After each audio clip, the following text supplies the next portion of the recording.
Hello guys, मैं सुरेश हमारे YouTube channel SK agriculture point में आपका स्वागत करता हूं। और हम बायोलॉजी में सर्कुलेशन सिस्टम पढ़ रहे थे। क्या पढ़ रहे थे? सर्कुलेशन सिस्टम यानी परिसंचरण तंत्र, जिसको हिंदी में बोलते हैं। ठीक, क्या पढ़ रहे थे? परिसंचरण तंत्र।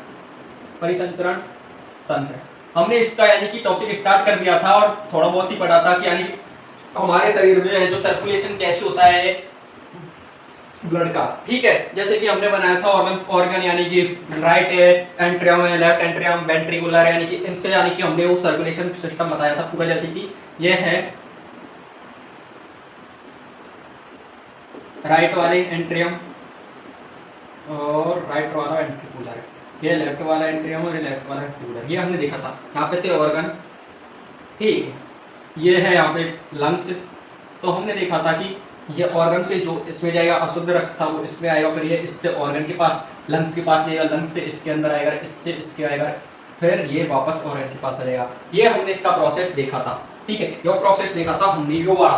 तो योवाड़ा में हमने देखा कि सबसे पहले अशुद्ध रक्त है जो कहीं पे जावे राइट एंट्रियम के पास।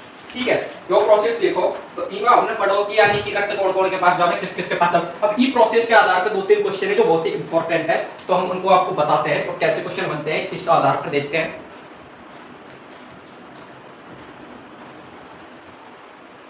ठीक है, तो हम स्टार्ट करते हैं। चलो क्वेश्चन कैसे बनता है इसके।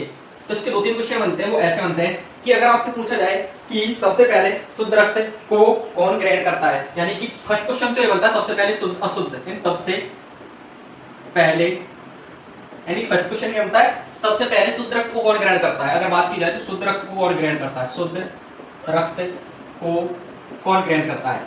तो मैंने कौन ग्रहण करता है, ग्रहण करता है। ठीक, मैंने आपको ये प्रोसेस बताई थी, ये चार बॉक्स वाली। ठीक है, और यहाँ पे लिखा था ऑर्गन और यहाँ पे लिखा था लंग्स। तो यहाँ पे आर ए लिखा था और यहाँ पे आर बी लिखा था, यहाँ पे एल लिखा और यहाँ पे एल लिखा, ये लिखा था। तो ये लिखा था तो यानी कि ऑर्गन में जो अशुद्ध रक्त रहता है, यानी कि जैसे कि हमारे मुंह द्वारा जो वायु जाती है उससे रक्त जो अशुद्ध हो जाता है। जो रक्त है वो ऑर्गन से यानी कि सबसे पहले अशुद्ध जाएगा, राइट एंट्रिकुलम में जाएगा, फिर वो राइट वेंट्रिकुलर में जाएगा। ठीक है, फिर यहाँ से जो है फेफड़े है जो उसको शुद्ध करेंगे, यानी कि रक्त को शुद्ध करेंगे लंग्स, फिर वो लेफ्ट एंट्रिकुलम में जाएगा, फिर वो इससे इसमें आएगा और फिर वापस ऑर्गन को शुद्ध रक्त प्राप्त हो जाएगा। तो यानी सबसे पहले जो शुद्ध रक्त है वो किस में जाता है, लेफ्ट एंट्रिकुलम में, यानी कि लेफ्ट मींस बायां, बायां नल है। तो यानी कि इसका उत्तर था जो था बायां नल है, यानी कि बायां नल है। ठीक है, इसके बाद में इससे एक क्वेश्चन बनता है कि सबसे पहले अशुद्ध रक्त कौन ग्रहण करता है, यानी कि एक क्वेश्चन में ये भी बनता है कि सबसे पहले अशुद्ध रक्त कौन ग्रहण करता है। ठीक है, सबसे पहले अशुद्ध रक्त कौन ग्रहण करता है, अशुद्ध रक्त कौन ग्रहण करता है। ठीक, ये क्वेश्चन है। तो ये क्वेश्चन मैंने आपको बताया था कि यहाँ से ऑर्गन से जो यानी कि हम वही ऑक्सीजन CO2 जो भी लेते हैं तो वो अशुद्ध होती है, यानी अशुद्ध होती है, तो वो यानी कि जो होती है वो इधर की साइड से सबसे पहले जाता है अशुद्ध रक्त, वो किस में जाता है, राइट एंट्रिकुलम। ये प्रोसेस होती है तो इसमें लिखते हैं दायां नल, दायां नल।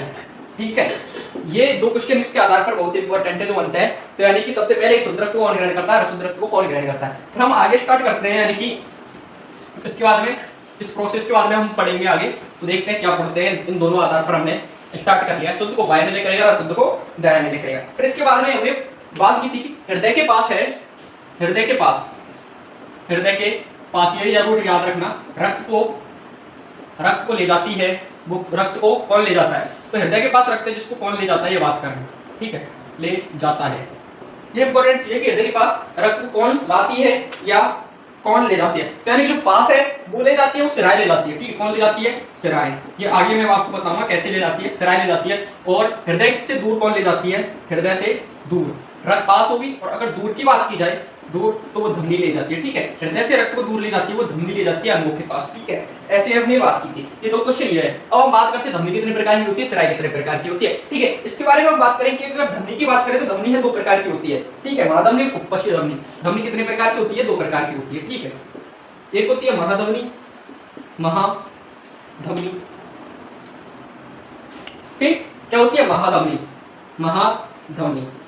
ठीक है, और एक होती है फुफ्फुसीय धमनी, फुफ्फुसीय धमनी।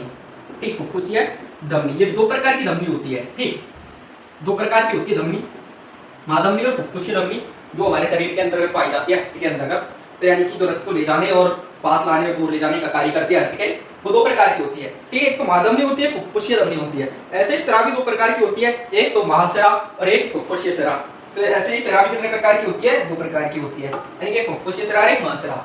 ठीक, सिरा भी 2 टाइप्स की होती है, फुफ्फुसीय सिरा, फुफ्फुसीय सिरा और एक महासिरा, महासिरा। जैसे धमनी भी 2 प्रकार की होती है, ऐसे ही सिराएं 2 प्रकार की होती है। तो हम बात करते हैं यानी कि इसमें सबसे बड़ी धमनी कौन सी है, सबसे बड़ी सिरा कौन सी है? तो ठीक है, यानी कि सबसे बड़ी धमनी भी वही होगी जिसके आगे महा लगा होगा, यानी महा जिसके आगे लगा होगा वो सबसे बड़ी धमनी होगी। ठीक है, यानी कि आपको नाम से ही पता चलता है कि सबसे बड़ी कौन सी है धमनी और सबसे बड़ी कौन सी है सिरा, यानी जिसके आगे क्या लग रहा है, महा लग रहा है, वो सबसे बड़ी होगी। ध्यान रखना, सबसे सिंपल लॉजिक है यार। तो हमने देख लिया कि यानी हृदय के पास रक्त को वन ले जाता है, हृदय से दूर रक्त को वन ले जाता है। ठीक है, ये हमने देखा कि सिराएं कितने प्रकार की होती है, धमनी कितने प्रकार की होती है, कौन सबसे बड़ी होती है, कौन सी छोटी होती है। ठीक है, इसके बाद में हम नेक्स्ट स्टार्ट करते हैं, यानी कि हार्ट। हार्ट है हमारा, जो हार्ट के बारे में मैंने थोड़ा बहुत आपको बताया था, तो उसकी स्ट्रक्चर के बारे में बात करते हैं। हृदय स्ट्रक्चर के बारे में तो मैंने नहीं बताया अभी, यानी कि हम हृदय के बारे में बात करते हैं, हृदय होता क्या है, और फिर उसकी स्ट्रक्चर के बारे में बात करेंगे। ठीक है, मैंने आपको हार्ट के टाइप बताए थे, हार्ट कितने टाइप का हो सकता है। ठीक है, तो अब स्टार्ट करते हैं, हार्ट है क्या, फिर इसके बाद हम हार्ट स्ट्रक्चर देखेंगे। ठीक है, तो जैसे कि हम बात करते हैं हार्ट, जैसे कि मानव हृदय, मानव हृदय की बात की जाती है, मानव हृदय।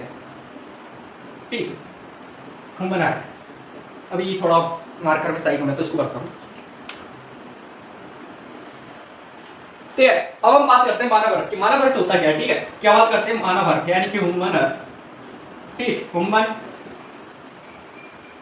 हार्ट है। ठीक है, हार्ट की बात करते हैं। राइटिंग थोड़ी बेकार है, दिख ना रहा हो तो कमेंट में लिख देना, और अगर समझ में नहीं आया तो बता देना। ह्यूमन हार्ट, अगर बात करते हैं मानव हृदय जो क्या होता है, मानव हृदय की आकृति आप तो बोलते हैं ऐसी होगी, नहीं ऐसी नहीं होती। मानव हृदय की आकृति बंद मुट्ठी के समान होती है, हृदय की आकृति है, ध्यान रखना। ठीक है, इसकी उत्पत्ति है जो कहां से होती है, मेसोडर्म से होती है। ठीक है, अगर बात की जाए मानव हार्ट की उत्पत्ति कहां से होती है, तो वो होती है मेसोडर्म से। ये बात आप जरूर याद रखना कि मानव हार्ट है उसकी उत्पत्ति कहां से होती है, मेसोडर्म से होती है। ठीक है, अगर इसके वजन की बात की जाए कि वजन कितना होता है, तो यानी कि वजन होता है वो नर में होता है, इसका नर में और मादा में, यानी कि नर में होता है वो 300 ग्राम के आसपास होता है। कितना? 300 ग्राम, यानी कि हार्ट है उसका वजन होता है जो नर में होता है 300 ग्राम। ठीक है, नर में कितना होता है? 300 ग्राम, ये बात याद रखनी है, नर में, है ना। और अगर मादा की बात करें तो मादा में इसका होता है 250 ग्राम के आसपास, यानी कि मादा में जो इसका वजन होता है वो होता है 250 ग्राम, यानी कि 250 ग्राम होता है वो किसमें होता है, मादा में।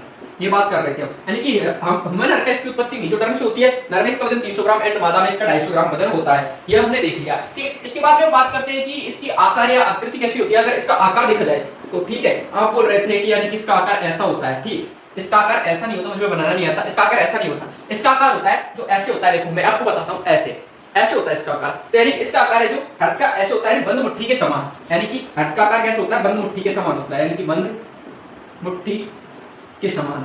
अगर आपसे पूछा जाए कि हार्ट का आकार कैसा है, तो वो होता है बंद मुट्ठी के समान। ये आपको याद रखना है। ठीक है, ये आकार की बात कर रही है हमने। ठीक, किसकी बात कर रही, आकार की। इसके बाद में बात करते हैं कि इसकी स्थिति कहाँ होती है, ये स्थित कहाँ पे होता है। तो ठीक है, ह्यूमन हार्ट है, आप इनको देख लो, उतार लो। ठीक है, वो नीचे लिखूंगा तो थोड़ा सही ढंग से नहीं आएगा, ऊपर ही लिखता हूँ। ठीक है, अब इसकी स्थिति बात करते हैं, यानी उत्पत्ति मेसोडर्म में, वजन है जो नर में 300 ग्राम, मादा में 250 ग्राम, और आकार है जो बंद मुट्ठी के समान। अगर इसकी उत्पत्ति देखी जाए, स्थिति देखी जाए, स्थिति देखी जाए इसकी, तो स्थिति होती है, स्थिति कहां पे होती है, जैसे कि बक्ष गुहा में दोनों फेफड़ों के बीच में, यानी कि बक्ष गुहा में, बक्ष गुहा में दोनों फेफड़ों के बीच में, दोनों फेफड़ों के बीच में, फेफड़ों के बीच में पेरिकार्डियम, यानी कि एक अवकाश होता है, मीडियास्टिनम अवकाश। ठीक है, किसमें, यानी बीच में स्थित, बीच में स्थित मीडियास्टिनम, मीडियास्टिनम में होता है, यानी कि बीच में जो स्थित है, अब मीडियास्टिनम अवकाश में स्थित होता है। ठीक है, अवकाश में स्थित होता है। ठीक है, अवकाश में स्थित होता है, यानी कि हार्ट है जो, यानी कि दोनों पक्ष को है, इसमें दोनों फेफड़े हैं, उनके बीच में यानी कि मीडियास्टिनम नाम का क्या होता है, अवकाश स्थित होता है, यानी कि एक काली जगह होती है जिसको बोलते हैं मीडियास्टिनम, उसमें हार्ट है जो स्थित होता है। ठीक है, अब इसको मैं बताता हूँ कैसे स्थित होता है, इसके बारे में देखते हैं थोड़ा। ठीक है, अब हम बात करते हैं कि मीडियास्टिनम, यानी मीडियास्टिनम कहाँ पे होता है। जैसे कि हमारे दो फेफड़े, यानी कि मैं आकृति बनाने नहीं जानता, फेफड़ों पर जैसे ये फेफड़े हैं, यानी कि हमारा जो है लेफ्ट एंगल पे होता है, यानी कि तो जो ये बीच में अवकाश रखता है, यानी कि ये अवकाश होता है, इसके अंतर्गत ये मीडियास्टिनम में हार्ट है जो हमारा स्थित होता है। ये हमने इसकी स्थिति की बात कर ली। ठीक है, इसके बाद में हम बात करते हैं कि यानी कि हार्ट की आकृति कैसी होती है, किस टाइप से होती है। तो हार्ट की आकृति की बात करते हैं, या फिर बाईं ओर झुका रहता है, और इधर की साइड और, यानी कि बाएं फेफड़ा है, यानी कि बाएं फेफड़ा है हमारा, तो बाएं फेफड़े में ऐसी जगह होती है ना, ये बाईं ओर झुका रहता है, हार्ट है जो बाईं ओर पे झुका रहता है। ठीक है, ऐसे हमने बात की थी। ठीक है, इसके बाद अगर हम बात करते हैं इसकी संरचना, स्ट्रक्चर ऑफ हार्ट की, तो यानी कि हार्ट की स्ट्रक्चर कैसी होती है इसके बारे में देखते हैं, है ना। तो ठीक है, देखते हैं कैसी होती है हार्ट की स्ट्रक्चर। ठीक, अगर हम स्ट्रक्चर देखते हैं इसकी, किसकी, हर्ट की स्ट्रक्चर देखते हैं, स्ट्रक्चर यानी कि संरचना देखते हैं इसकी, क्या बात, किसकी बात करते हैं, संरचना की। तो हर्ट की संरचना मैंने आपको बताई थी कि मुट्ठी के समान होती है। जैसे कि आपको इसको मैं मोटी तौर पर हर्ट की संरचना बताता हूँ यानी कैसे होती है। जैसे कि ये है हमारा, देख हर्ट है, क्या है, हर्ट। अब मैंने पूरा बनाया पर शुरू बना रहा हूँ यार, अभी कम काइंड टेंशन ले रहा हूँ यार, है ना। जैसे कि ये कोई हर्ट है हमारा, ठीक है, मैं एक अच्छा आर्केस्ट्री करूँ पर मैं आपको बता दूँ प्यार से समझा के। जैसे कि ये कोई हर्ट है, ह्यूमन हर्ट का डायग्राम है, जैसे कि कोई ह्यूमन हर्ट है, इसका डायग्राम है, ठीक है।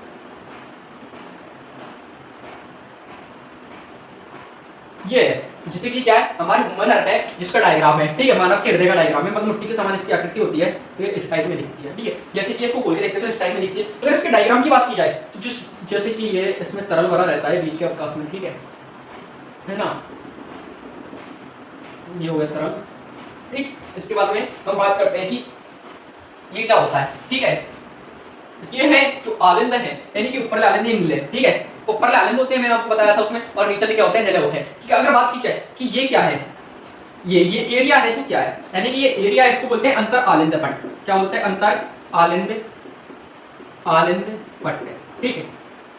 इसको बोलते हैं आंतरिक आलिंद पट्ट या अंतर आलिंद पट्ट। और यानी कि अब अगर बात की जाए तो नीचे वालों को क्या बोलेंगे, यानी कि अगर उसको ऊपर वाले को अंतर आलिंद पट्ट बोलते हैं तो इसको नीचे वालों को बोलेंगे अंतर निलय पट्ट, क्योंकि हर्ट के अंदर की साइड है तो इसको अंतर निलय पट्ट बोलते हैं, ठीक है। और ऊपर वाले को बोलेंगे, यानी कि आलिंद वाले को आलिंद पट्ट और निलय वाले को निलय पट्ट बोलेंगे, ठीक है। इसके बाद में बात करते हैं आलिंद निलय पट्ट क्या होता है, यानी कि ये तो हो गया, ये दोनों अलग अलग हो गए, ठीक है। अगर ये बीच का स्टेज बचता है, वो बीच वाला, ठीक है, कौन सा, ये बीच वाला है ना, बीच वाला बढ़ता है, ये क्या होता है, यानी कि बीच वाला जो बचता है इसको बोलते हैं आलिंद निलय पट्ट, क्या बोलते हैं, आलिंद निलय पट्ट। क्योंकि इसमें दोनों का हिस्सा होता है 50-50%, इसलिए मैंने कहा कि मैं तुझे नहीं दूंगा 50 मैं लूंगा 50 तुझे दूंगा, मैं एक को कभी भी पूरा ज्यादा नहीं दूंगा, तो इसलिए इसने बोल दिया है कि इसको बोलते हैं आलिंद निलय पट्ट और अंतर आलिंद पट्ट और अंतर निलय पट्ट, ठीक है। अब इसके बाद में बात करते हैं कि ये तो अंदर की चीज हो गई, यानी कि उसने बोला कि भाई देख भाई मेरे पास एक बर्फी है ना, तो नहीं मेरे पास 3 बर्फी है तो मैं तो 2 दूंगा, मैं ओनली एक ही दूंगा, तो एक दूंगा तो ज्यादा मिलूंगा।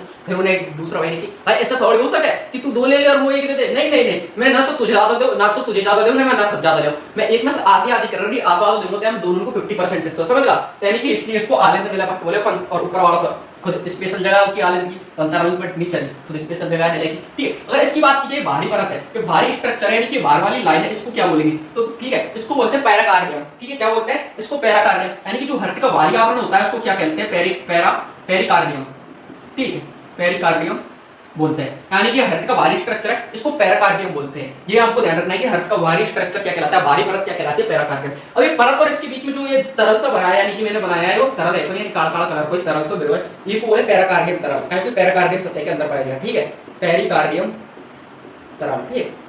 ये तो हो गया अपना हर्ट की स्ट्रक्चर, ठीक है।